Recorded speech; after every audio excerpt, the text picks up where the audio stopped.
All right, everybody, welcome back to another segment of HR Heretics. Hope you all are doing great. Nolan and I are here, and we've been talking about this a bit. Nolan, we were at the Responsive Conference in Oakland recently, got some questions from some audience members on just the current state. There's a lot going on in the world right now, here in the US, in the tech industry, other aspects, AI, all the things. It's very heavy. And a lot of folks, not just HR people, right? Leaders, employees, humans are just kind of not feeling it right now. And I think I've seen more posts on LinkedIn this last year about, are you tired? Are you burnout than I Totally. have in the, you know what I mean? Like the previous 7 years. And I don't want to keep us going down the negative vortex. I want to talk about, what do you do? How do you keep going? How do you keep positive, excited, not in the duckies and horsies, motherhood and apple Yeah. pie type of way, but like for real? Like, how does that work for you? And what have we heard from others? Yeah. So I'm interested to get your take on this Yeah. too, Kelly, but I don't think any of the stuff I'm about to say is sexy, nor is it a panacea. And so for me, if you guys have been watching this show, this shirt is the same fucking shirt, just I wear different colors. I remove decisions as much as I possibly can because it's just like, I don't want to make that decision. It's so tech bro, you're like, oh my God, but I just don't want to think about what I wear in the morning. Like, boom, that's one of the things easy for me. Did you go to a high school with uniforms? Is that a thing too? Or Actually no, but my son goes to one. We thought we'd hate it. Turns out we actually really like it. yeah. But the other thing I'll mention is like it's kind of in this area of discipline in life. And so every day I work out. I have to work out. Every day I walk my dog and I get outside. I have to do that. Every day I sleep a minimum of 7 hours. I'm shooting for 8 as I've gotten older. Like I'm feeling like I have to have that. I have to like get up and work on the most important thing. And then I have to spend time with my little homies, my kids. And, those things, it's not sexy. It's just like my routine. The other thing is eating well. And I find that like being able to do that stimulates me. I get excited. I keep going. Now, for sure, I have bad days. Mm-hmm. And when that happens, I think the biggest thing is one, trying to be kind to myself. And then two, leveraging my best friend, who's my wife, to talk to her about it. Mm-hmm. And I think, in this era of social media, we actually don't have real community. And that is what the world is in desperate need of. And I find that, with my wife, with my parents, with my best friends, I'm able to lean on them and have these real conversations and tell them like what's really going on with me. Mm-hmm. And so when I am in one of these modes, I lean on people. And I think that's what humans are supposed to do. Yeah. I have pulled back a lot on social media. I think that can be a force for good. I think it could also be a force not great. The personal aspects I think are really important.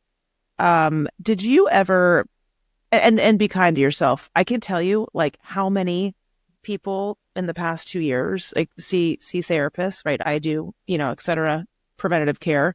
And the biggest phrase I hear is be kind to yourself. And, I think it's a phenomenon here, especially in the work we do and the intensity of it. And even the US in a lot of ways, our culture, it's go, go, go. It's you're not good enough. And that is, like, it's a real phrase, is to be kind to yourself, because I don't think we always are. I haven't been enough in the past. And that permission, helps a lot. So the personal pieces, 100%.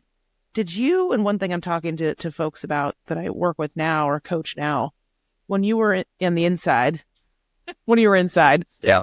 not that you were in jail, but you were, a DoorDash, Separate story. Carta, separate story, different segment. It's fine. Like, how do you get your mojo back when you're in these jobs, these CPO roles, these HR leader roles, even, business leadership roles inside these companies where sometimes it just feels like a fucking room that's collapsing on you, and the people are bugging you. Yeah. Maybe the strategy's not going well. There's a lot of, and how do you deal with that when you're in these corporations? How do you get the energy, keep it? Yeah. This is where playing baseball, I think, has like really shaped my life, because there's a saying that if you fail in baseball 7 out of 10 times, you go to the Hall of Fame.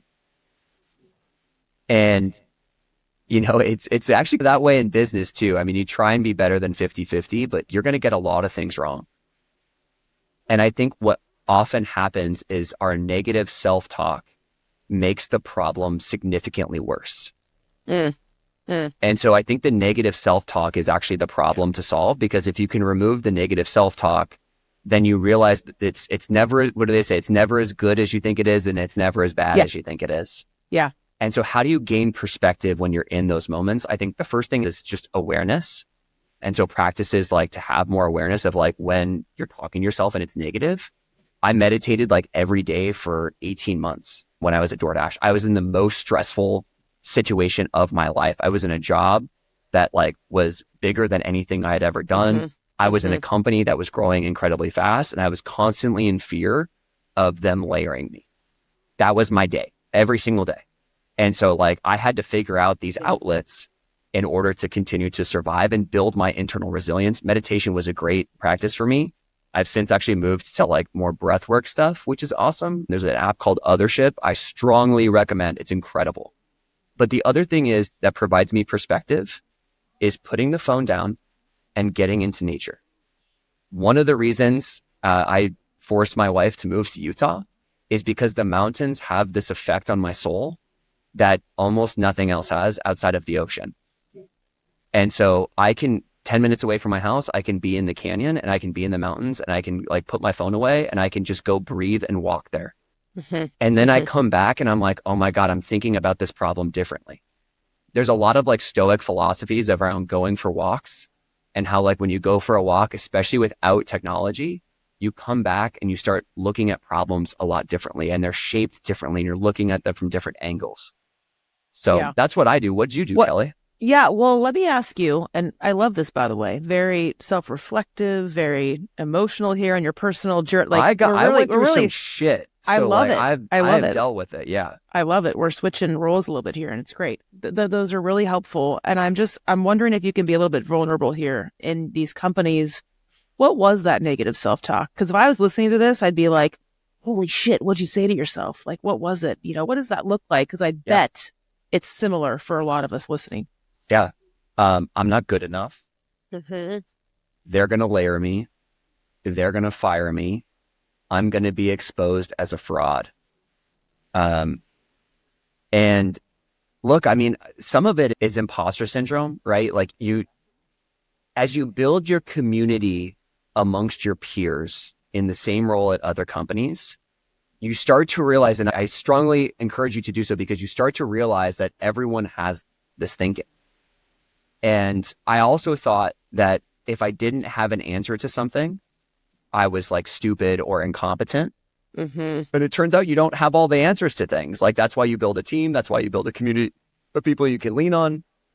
So yeah, that was the stuff that was going through my head at the time. Yeah, that tracks with everything that I used to say as well. Hey everyone, we'll be right back in a moment after a word from our sponsors.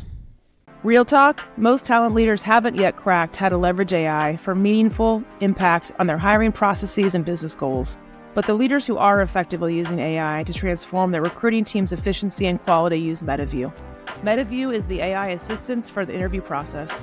Their AI records and transcribes hiring conversations, like intakes, interviews, and debriefs, then provides perfectly summarized notes of everything that was discussed. That means your people can focus on creating human connections with candidates during calls and save time on the busy work of cleaning up notes after every interview. But it's so much more than just a time saver, because perfect notes means perfect data. For every candidate and every pipeline, hiring teams can make confident, informed decisions, and talent leaders can finally take control of the interview process. Join forward-thinking talent leaders at high-performing organizations like Brex, HelloFresh, and Quora, and check out Metaview. Head over to metaview.ai/heretics to talk to one of Metaview's product experts, or get started for free. You'll be up, running, and AI-enabled in minutes. And it's so funny about having the right answer. You know what I mean? Because I feel like now being the person that always has the answer and knows it all is actually not a good thing. Like it's a leadership virtue to not know everything and to hire people that are smarter than you and to know when to say, I don't know, which we've talked a lot about on this show over the past year. So I find that really interesting because I don't think that really was the case like 10 years Tony, ago.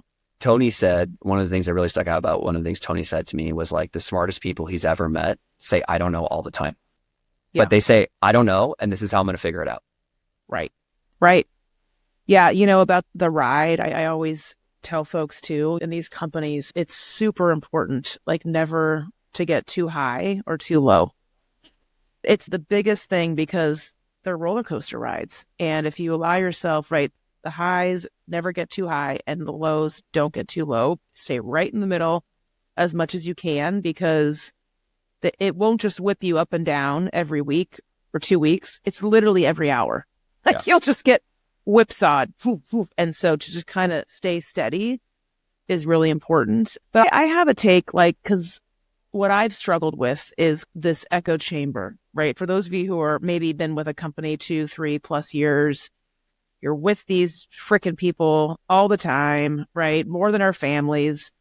Maybe in the last 3 years, things haven't been great. So you do layoffs and the company's growing sub 10% maybe, or not growing, and it can become really tough. And I personally have kept the mojo up and the energy up by getting perspective outside of the company.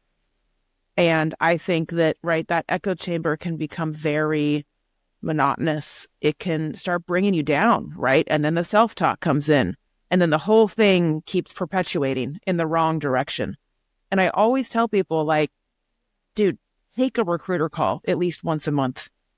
Talk about yourself. Don't atrophy around your experiences. Like, and it's kind of like the walks. Like, you go through those motions and you're talking to a recruiter, or you're speaking at a panel, or you're attending a conference and meeting new people, and you get that swagger back. You're like, oh, I do know what I'm doing. I have choices. I'm out there. Like, I'm not just kind of stuck here and withering away in misery, this place. And for me, that's been really helpful, is to just continue to not just believe, but get proof points that you're relevant, you're good, you're out there, you're learning, you're in the mix, and bringing that back to your company. Again, it's like the walks. Like, you see these people that might have been bugging the shit out of you 3 months ago, you see them differently. It's like a refreshing type thing where you approach things differently, and people feel that energy. I talked to a chief people officer yesterday, Kelly, who was like going through this. They're in this, what is it, the eternal battle between chief people officer and CFO around what their equity burn should be. And she was just like, am I crazy? And I just started talking to her about like, hey, I've experienced this. And like, oh, by the way, like, once you hire an exec, you blow out the whole goddamn budget. And she was like, oh my God, that's literally what we did. And I was like, it turns out that's how everyone. And so when you talk to other people, you start to realize there's actually like these shared problems, which makes it feel less like the world is coming in on you, and more, oh my God, like I have brothers and sisters in arms who are going through similar challenges. And this is where it's like asking for help is a superpower. Totally. You do this so well. I like the things I'm learning from you. I think one is like you ask for help all the time, and you do it in this way that's just like everyone wants to help you. And the other thing that you do, this is a story I tell myself, you tell me if this is true or intentional, is like you are so thoughtful about relationships. And so when times get tough, I assume that you're actually like, your foundation is this relationship with the other human. Yes. And it enables you to solve problems because it's like, look, we trust each other and we have a deep relationship. Versus I think what's happening underneath the thing for other folks is the relationship isn't solid. And when the relationship isn't solid and then a problem arises, then you start to get cracks all over the foundation. Yeah. Well, I think, yes, that is true, Nolan. And I think you're hitting on something that people might not agree with me with, but I think it's like the fundamental way that humans work and is the quality of relationships. I don't care if it's like business or science or school or family. Like, if you are fake about relationships, it is apparent. Do you know what I mean? And so you can't fake that. You have to actually, and so if you don't want to do that with someone, go find the right people, because you do get energy back from that. And I do think times are changing. Like 10 years ago, like, I don't know, I'll speak for myself, but the HR communities, they were like, I'm not sharing this, I'm not sharing that. I still think it's a lot like that. I still think it's tough. But it was more weird. It was competitive. And like, it's so powerful to not care about that and literally have no agenda and be like, whatever. Like, we can all go up the ladder, we can all go down the ladder. Like, let's all help each other. Like, that comes back. And so, I don't know. I just leave the group with like, when I started to feel like I was in that echo chamber in these companies and I was just withering, I started to play defense a lot. I was playing a lot of defense. I was, right, how do I protect this? How do I not get fired? How do I not make a mistake? Like, when you start feeling like that, you got to change it, because that's the downward vortex that we're talking about. And, I think that other people outside are the best way to get that mojo back. And if you're not great at relationships, fine. You don't need to like lean on other people. Go talk to a recruiter. Go get some swagger back out there and get some confidence. Like, it's amazing how subconsciously you bring that back into the companies that you're working at, and people see that. They feel it. It might be body language. It might be right, how you're walking. Energy. It might be, it's your energy. And like, people, I'm not like a shaman or a witch, but like, people feel that. And I think it impacts more than we might not even be aware of. Yeah, my two aunts are yoga teachers, and they talk all the time about energy, and it's so true. Like, you do feel someone's energy. You do. I just started taking yoga like a month ago. So. Oh, that's another thing is like, I'm telling you, like sweating. There's something around just like going and sweating. Totally. It just changes the way your brain processes problems. And then this teacher like kicks off every class with some 5-minute story about history. I love that. And like the elephant gods, and I kind of eye rolled, and now I can't wait for my 5-minute stories. So I have 3 more thoughts. One is, a book that changed my life is Ego is the Enemy by Ryan Holiday. And the essence of the book is, it turns out like inflated egos is the thing that most of us are trying to protect. And once you just let that guard down, like, talk about being real, that's when like realness really starts to happen. And that's when problems, the perspective of problems are really shaped for you.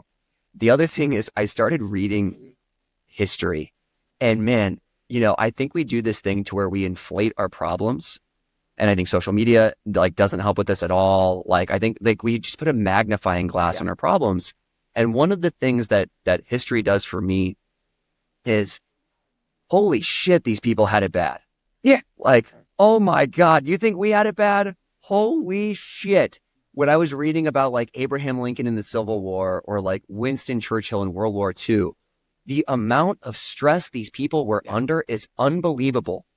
And it makes you feel like you can do it because other people have done it. Yeah. And then third thing is, on that, I was listening to a podcast the other day, and I'm going to paraphrase, but the main message was like, get over yourselves. Like, we get so bent out of shape, and we're in the airport and the airplane's 30 minutes delayed, and we go crazy and huff and puff, and they're like, really? And it just kind of, that little silly story clicked for me, because like, yeah, I get annoyed when the airplane's delayed. And then I just connected it to what you were saying about how difficult things were. Yeah, like you're literally getting into this giant tube that's going 600 miles an hour to get you to a place. Like 100 years ago, it's like, oh my God, can you imagine if we could do that? Yeah. And now we're bitching about the process. Yeah. I mean, sometimes it's just as simple as get over yourself, which is hard in the moment, but it is. And it's the other thing I'll say is, gratitude. I've said this a few times on the show. Like, I didn't grow up with money. In fact, we grew up with the opposite of money. And when I'm in one of these moments, like my wife and I try and hold each other accountable on this. And it's important to have an accountability partner. And I think like marrying up is the most, like the biggest life advice I could give anybody. But just thinking about where you came from and thinking about like the problems that you're solving right now. And it turns out it's not all the time, but like, man, we solve a lot of first world problems in today's world. And when it comes down to it, the things that really matter is like, it's your health, it's the health of your loved ones, and it's, can you put food on the table and a roof over your head? And we've done a really good job in this country of marketing other lifestyles that people want. One of my favorite quotes is, comparison is the thief of joy. And I think a lot of us, myself included, have to fight that urge and really think about what matters and be grateful for what you have. Yeah. So thanks for the therapy. Thanks for the therapy session. It's great. Great session. Thanks all. Thanks all. See ya. HR Heretics is a podcast from Turpentine, the network behind Econ 102, Moment of Zen, and Turpentine VC. Subscribe, 5 stars, share it on Apple, YouTube, Spotify, anywhere you get your podcasts, all the things.